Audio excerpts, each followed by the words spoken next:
The Word of God is alive and powerful, sharper than any two-edged sword, piercing even to the dividing asunder of the soul and the spirit, out of the joints and the marrow, and is a critic of thoughts and intents of the heart. All Scripture is God-breathed and is profitable for doctrine, for reproof, for correction, for instruction in righteousness, that the man of God might be mature, thoroughly furnished unto all good works. Study to show thyself approved unto God, a workman that needeth not to be ashamed, rightly dividing the word of truth. Preach the word, be ready in season and out of season. Reprove, rebuke, exhort with great patience and instruction, for the time will come when they will not endure sound doctrine, but wanting to have their ears tickled, they will accumulate for themselves teachers in accordance to their own desires, and will turn away their ears from the truth, and will turn aside to myths. Always give yourselves fully to the work of the Lord, because you know that your labor in the Lord is not in vain. As we labor in the Lord faithfully, we wait patiently on the Lord, who makes things grow. For I am not ashamed of the gospel of Christ, for it is the power of God unto salvation to every one that believeth, to the Jew first, and also to the Greek. For therein is the righteousness of God revealed from faith to faith, as it is written, the just shall live by faith. Psalm 119, 105, your word is a lamp unto my feet and a light unto my path. Mark 13:10, and the gospel must first be preached to all the nations. In Amos 8:11, behold, the days come, saith the Lord God, that I will send a famine in the land, not a famine of bread, nor a thirst for water, but of hearing the words of the Lord.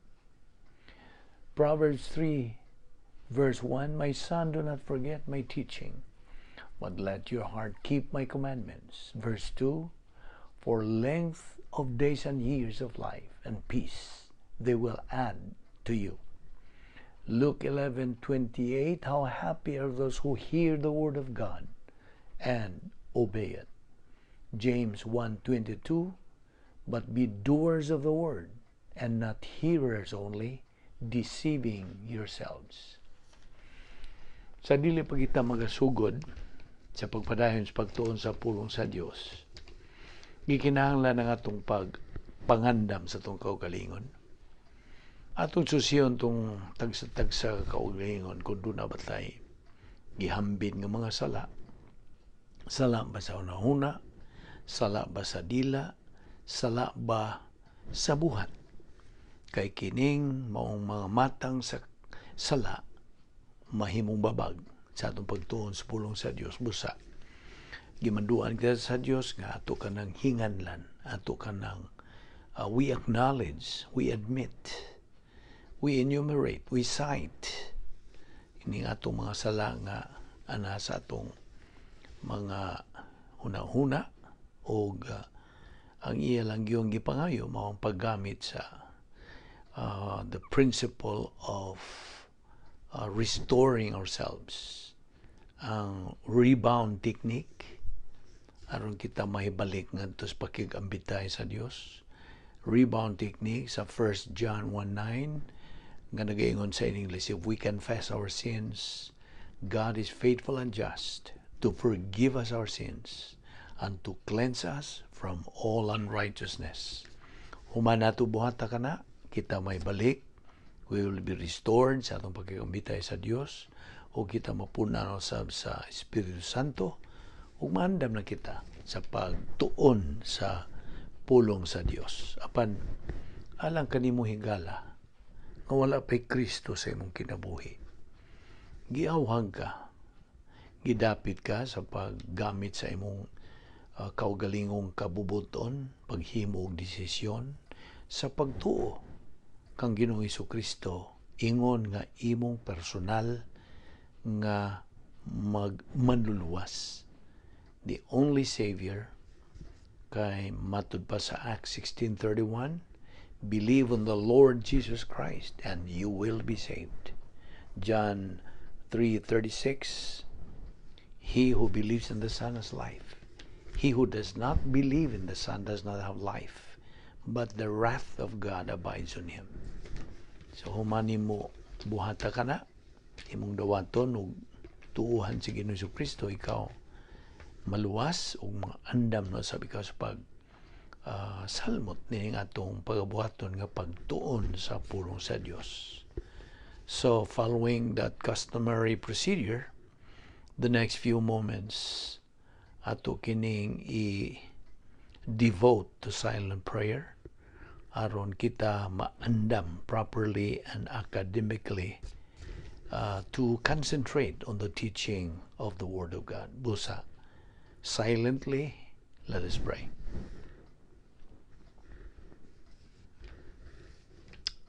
Let us pray. Heavenly Father, we thank you for the privilege of making use of this opportunity once again of assembling ourselves together in obedience to your word. We are living here in this country where the laws of the divine establishment sustain the freedom to worship, to assimilate the Word of God, and again be given the opportunity of accelerating in our advance to maturity, realizing the most fantastic things that life has to offer, both now and forever. So may we be challenged to concentrate on these critical things, that our advance and glorification of Thee might be completed in the time allotted for us in this life. May God the Holy Spirit enlighten us, for we ask it in Christ's name. Amen. Maayong adlaw kaninyo mga kaigsunan, mga higala. Niyan usab kita sa atong pagpadayon sa pagtuon sa pulong sa Dios ni ining the Doctrine of Apostasy nga sa atong akong pagbanabana murag dini kita mahuman sa atong pagtuon niini og mo adto na sab kita sa lain nga pagtulunan kay magapadayon man kita sa atong pagtuon adlaw-adlaw naman kini on a daily basis. So anara kanimo mo pahimos ka ba niini o dili. So unas tanan, nagpasalamat kita sa Dios nga gihatagan pa kita og lugway ning atong kinabuhi, gipa perpetuate pa kita niini kay do na pay tuyo ang Dios sa atong kinabuhi. So niya kita nagauban na sab in good health. I hope you are. We are alert with a clear mind. Sana ang atong pangisip gipabuhi pa kita, nagaginhawa pa kita, all because of God's mercy, love, courtesy, and grace. Grasya kining tanan. We don't deserve it, we don't earn it, nor work for it. Busa ato kining pahimuslan ni ining adlaw sa pagpadayon sa pagtuon sa pulong sa Dios. Unas tanan, atong manggigutan may tungod ang the one restraining unya ipadayon ta kining maotong paghisgot niini, ipadayon sa Dios Espiritu Santo ug na kini mamutang sa present tense sa iyang restraining ministry batok sa dautan, batok sa evil, sa kaliwatan sa tao. Now, ang Dios Espiritu Santo mao ay nag-restrain sa kadautan, sa evil, sa mga dili magtotoo. Ingon man ang evil sa mga magtotoo pinagi sa iyang sa Espiritu Santo nga indwelling presence, sa iyang pagpuyo sa mga magtotoo dinhi sa kalibutan.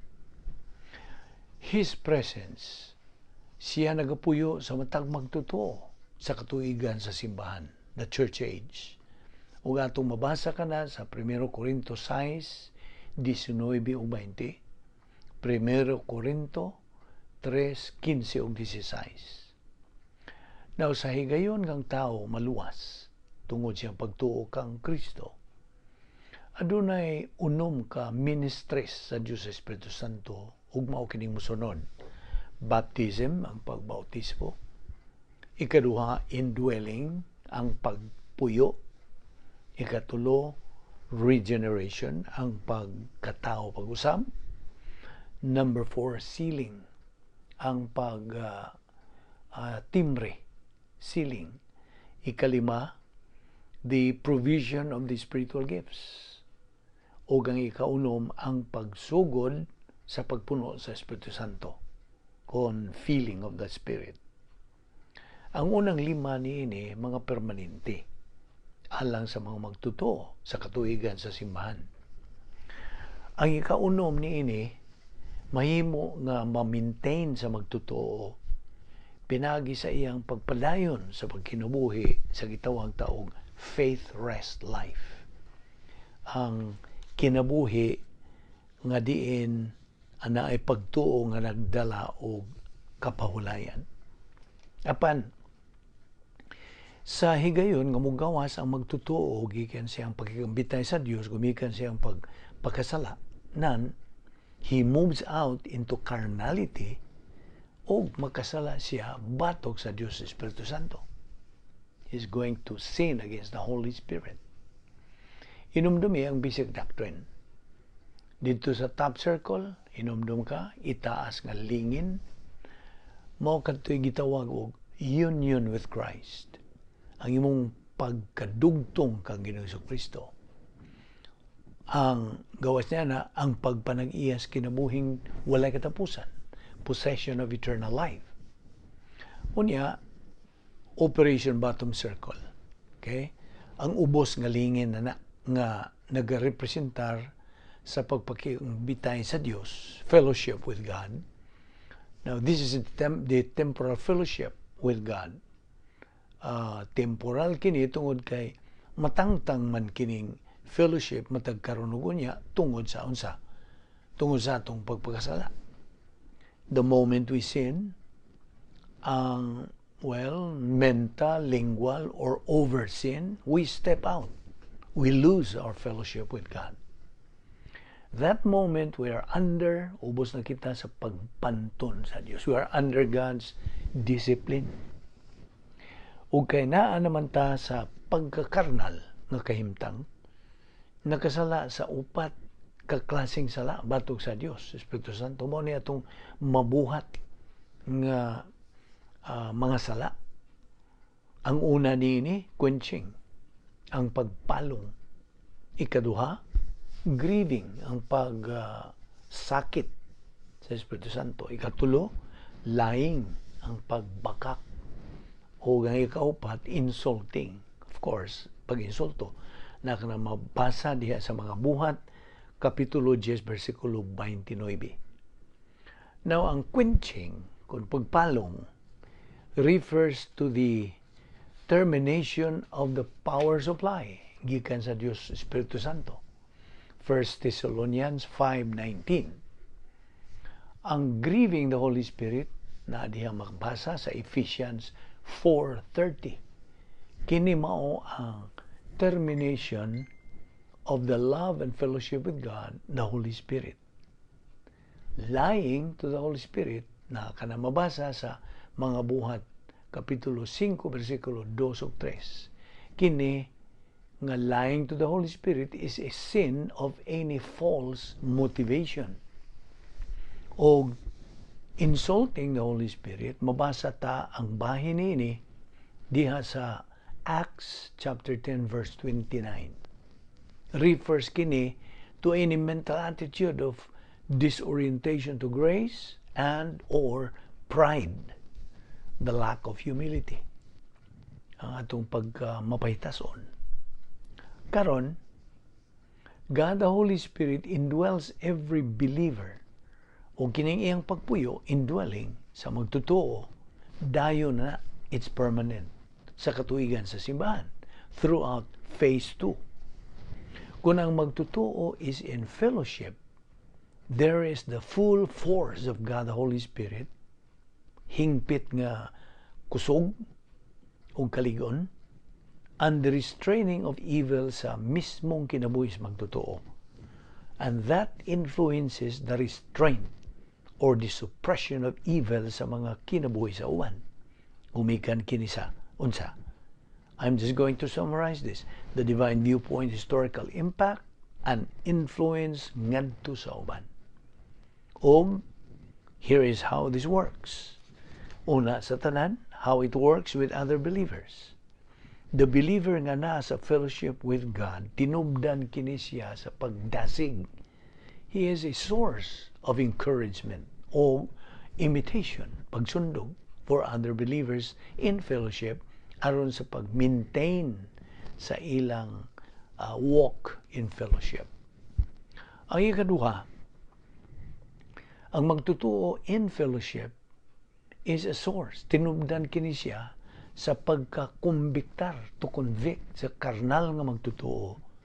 Pinagi sa iya na unyang pag-usab siyang pagtagad to change his attitude. Unya mo gamit siya sa rebound technique sa 1 John 1:9 nga nagkanayon sa in English og if we confess our sins, God is faithful and just to forgive us our sins and to cleanse us from all unrighteousness. O human niya buhata kini, mabalik dayon siya ngadto sa pakigambitay sa Dios. He is back, restored back to fellowship with God. He is a source of conviction and at the same time, motivational imitation for carnal believers sa pagbalik ngadto sa pakigambitay sa Dios and get cracking with doctrine. Thirdly, ang magtutuo nga in fellowship, ana kana siya ay divine viewpoint, historical impact, and influence ngadto sa mga dili magtutuo, unbelievers, to come to faith in Christ. Ikaupat, ang magtutuo in fellowship stays away from any and all forms of evil sa kinabuhi. Ug busa, ang iyang non-criminal behavior maga-eliminate an evil influence ngadto sa tanan. So, God the Holy Spirit magagamit sa magtutuo in fellowship isip iyang paagi sa pag-restrain sa kadautan o evil. It is the Holy Spirit who is doing it. Apan sa dihang ang magtutuo ana siya sa iyang kahimtang sa pagkakarnal, ang Dios Espiritu Santo kinsa nagapuyo din sa sud sa kalag sa maong magtutuo, naga-function gihapon kini siya. Ingon nga naga-restrain sa evil of that believer himself. Ingon man sa ubang mga magtutuo o sa mga dili magtutuo.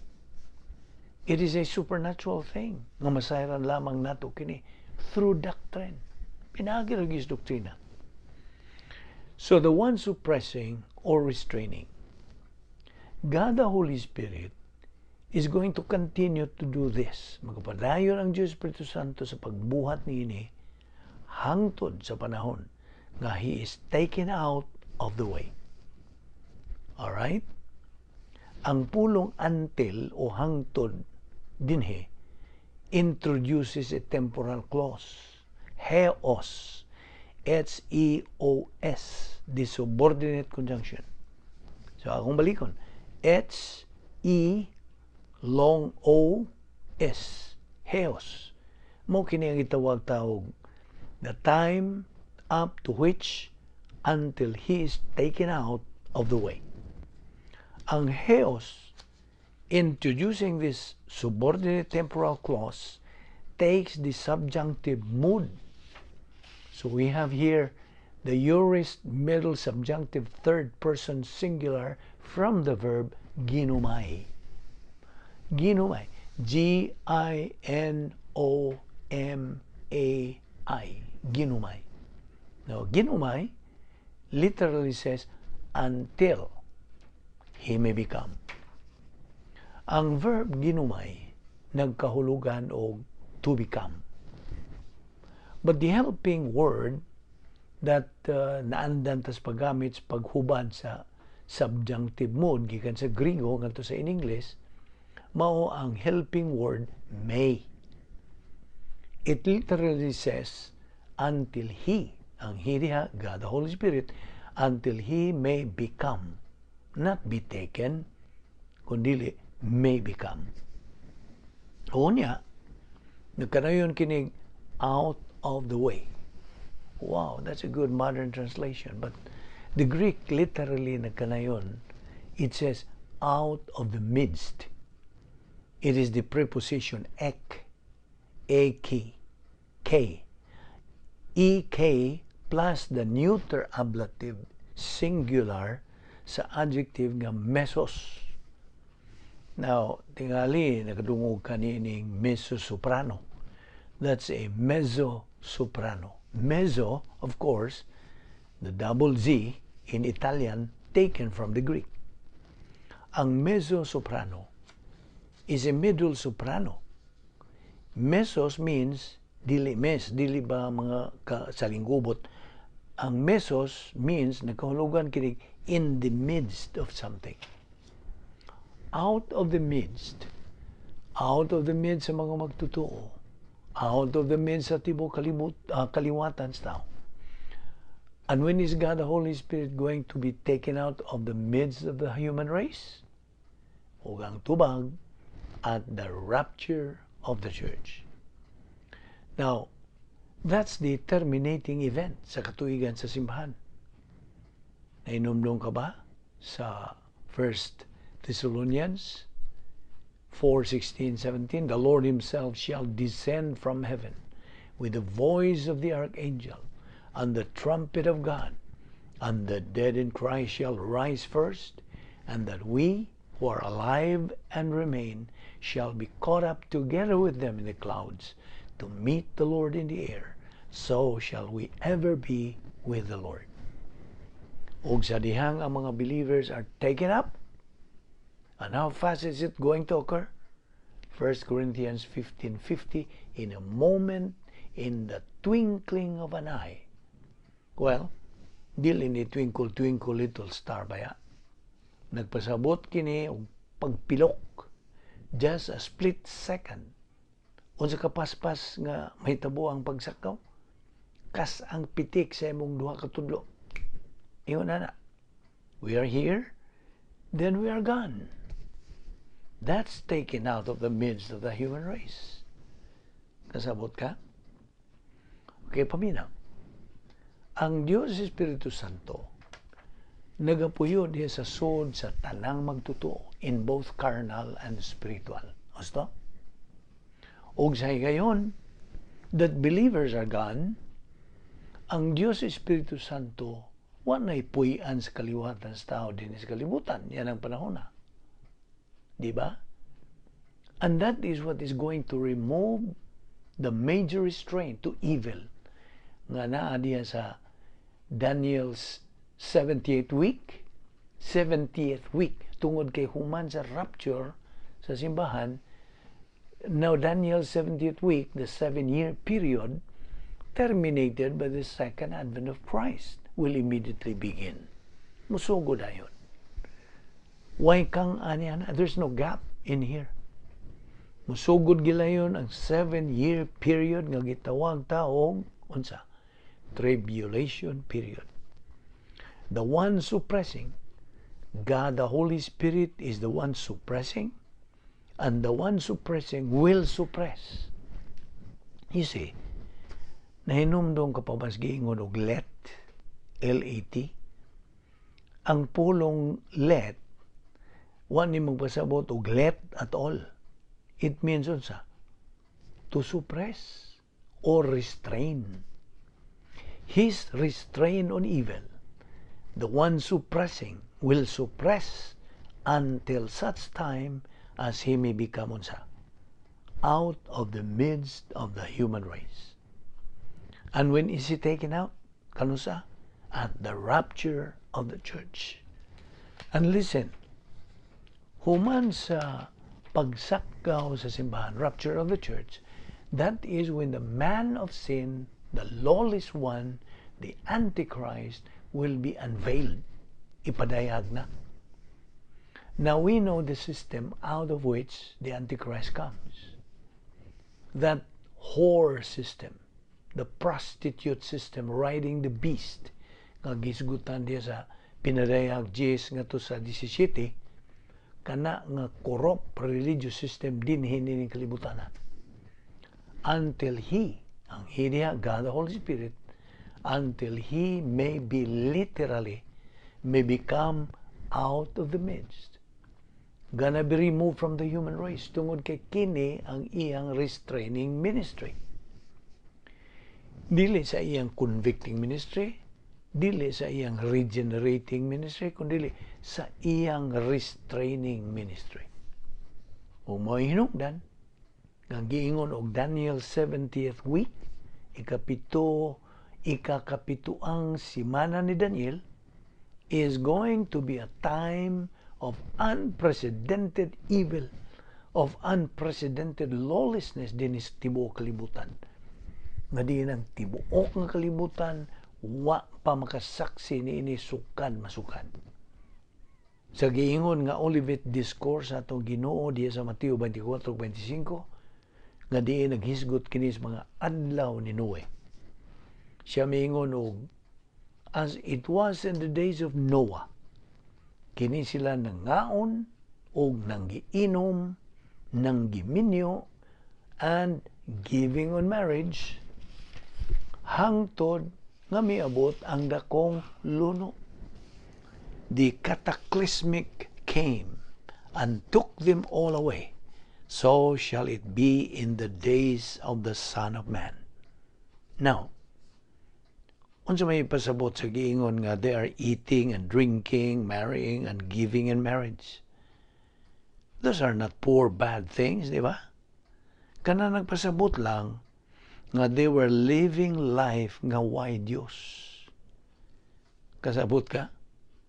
Negative volition, negatibong kabubuton toward God consciousness, maunay buot ipasabot diha.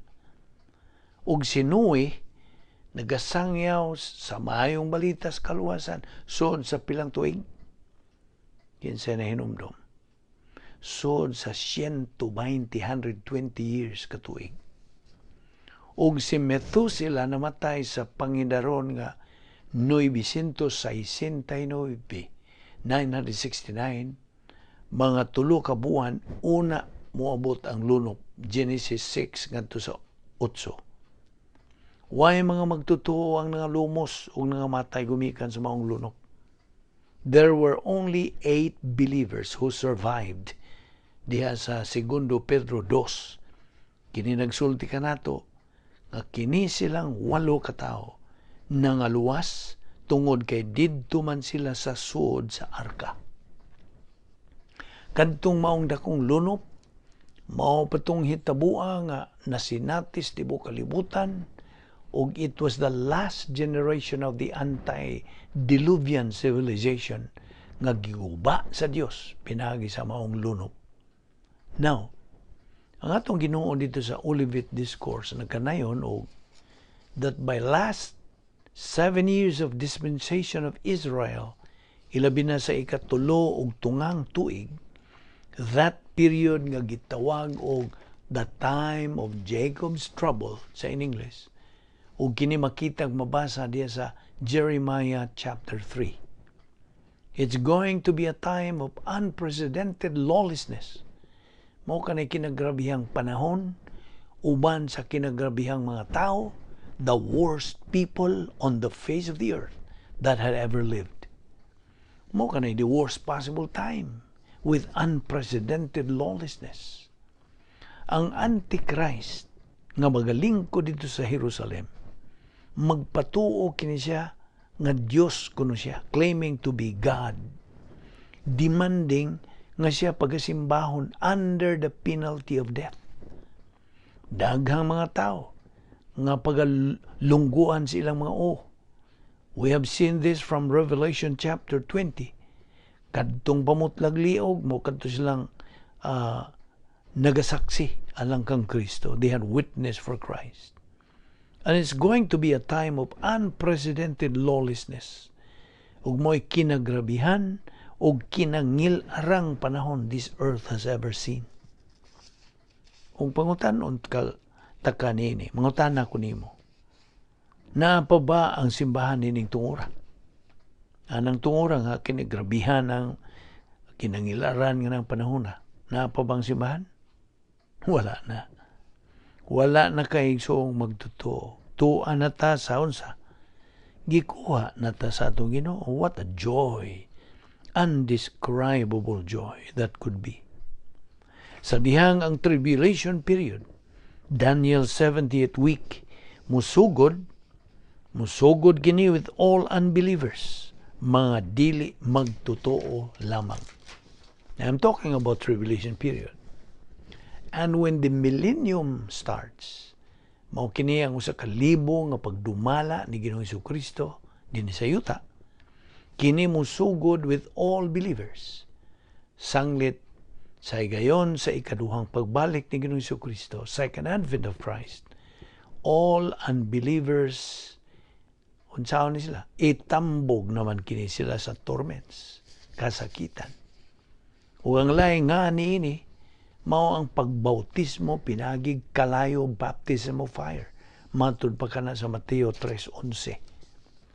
Mao kini ang pagbuwag sa kaning good fish nga mao mga magtotoo gikan sa bad fish nga mga dili magtotoo. Suma pa kana diya sa katapusang bahin sa Mateo 13. It is a separation of the sheep from the goat. The sheep, mao ang mga believers. The goat, mga unbelievers. There's gonna be a sharp line of demarcation nga gihulagway diya sa Ezekiel Kapitulo 20 as causing the sheep, the shepherd mao si Ginoong Jesucristo, the omniscient nga maghuhukom, omniscient judge, is going to cause the sheep, ang kaliwatan sa tao, to pass on to the rod. Ang rod diha, the guys got og a reference to the shepherd's pathook, og sa dihang ang magbalantes karnero sees something that does not belong sa iyang panon, he puts that pathook around their neck and pulls them out of that flock. The goat is going to consign them ngadto sa torments. It is the omniscient, righteous judge. Ug wa gyud makahingok sa pagsuod. Nothing is gonna sneak by. No unbeliever is going to sneak ngadto sa millennial reign ni Ginoong Jesucristo. And so, he says here, and then shall that wicked one be unveiled, diya sa versikulo 8. So balikon ta, the wicked one dinhi is a reference to kinsa? The Antichrist. Og siya igapadayag na, is gonna be unveiled, human gyud sa rapture sa simbahan. Abi nimo, human, after God the Holy Spirit is taken out in His restraining ministry, and kano sa kini siya kwaon? He is taken out at the time of the rapture of the church. That is when the Antichrist igapadayag na. Now we know the system out of which the Antichrist comes. Okay, so dinhi lang una ta mohunong bahin ini o dinhi kita mahuman sa atong pagtuon sa Doctrine of Apostasy. O hangtod sa sunod natong panag-uban, ana kita'y lain o sa mga pagtulunan nga itong pagasugdan, busaya o si Piata, ang pagsugod nini. Gidapit ka gihapon ng suong magtotoo, igalang dili magtotoo sa pagpakig-uban nining atong pagtuon sa pulong sa Diyos andaw-anlaw through the YouTube ubo sa Vic Balbido Evangelistic Ministry. Magampo ta. With your heads bowed and eyes closed, let us spend the closing moments of our service today describing salvation. Describing that which the unbeliever does not have or is not aware of. It is time, if you are an unbeliever, dili ka pa magtutuo, ining adlaw, that you be aware of what Jesus Christ offers to you. Nagatanyag siya og kinabuhing walay katapusan. God so loved the world that He gave His only uniquely born Son, that whosoever believes in Him shall not perish, but have eternal life. Now everybody wants eternal life. So if you want it for real, if you want the eternal life that God promises, you must understand how Christ brings it to you. Unas tanan, He appeared as God and man. That's who Jesus Christ is. And then He came for one single purpose, and that was to die for you. Of course, He taught doctrine while He was here, but His mission was to die so that we might have fellowship eternally with God. And how would that work? Well, He went to the cross, and God imputed to Him all the sins of all mankind, including all of yours. And on that cross, God judged Jesus Christ for your sins. That means He was your substitute. The sins that rightfully God should judge that are yours, He judged in Christ. So, now your sins are not a block. They are not an issue when it comes to your relationship with God.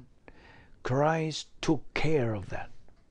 Ug busa, tungod kay iya man kadtong gibuhat, there is a simple way to receive eternal life.